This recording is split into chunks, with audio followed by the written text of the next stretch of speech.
I'm Heather Shanks. I teach at Croswell Lexington Middle School. It's located in a town called Croswell in the state of Michigan, and I teach middle school social studies.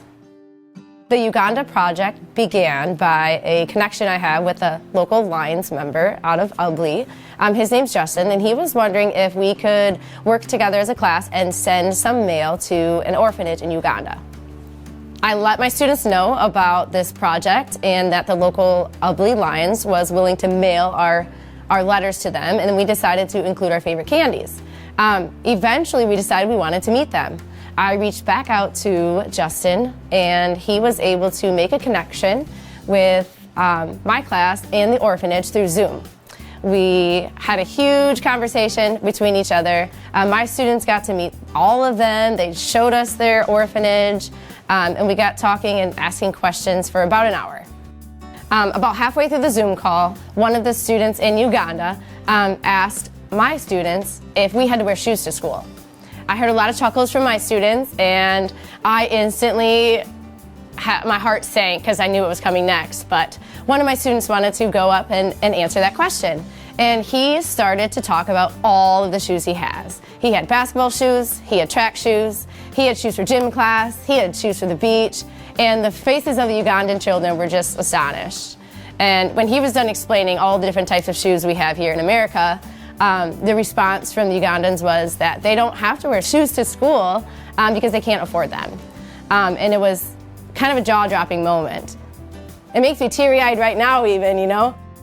The discussion after the Zoom, when we realized that they didn't have shoes, was very eye-opening and caused a lot of conversations about how that they didn't have shoes and what we would do if we didn't have shoes. And we wanted to do something about it. After talking with them, at first they wanted to send them their own shoes. They're like, we have shoes, we have extra, why can't we just mail them over? Their first thought was like, we need to get shoes there and we need to get them there now. And as we spoke longer and longer, you could just really tell they wanted to make a difference. And they thought the best difference they could make is getting them each a brand new pair. And they were really, really excited to spend that money locally in Uganda too, because we had that conversation that when you make a difference to one child, but you can make a difference in their community too, it comes back to that child.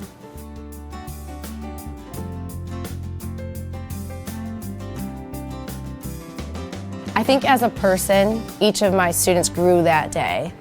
I think knowing that there are other people in the world that are really struggling with something as simple as a shoe, but knowing also how important it was for those students to receive those shoes, I think it made them really understand, you know, what life's about.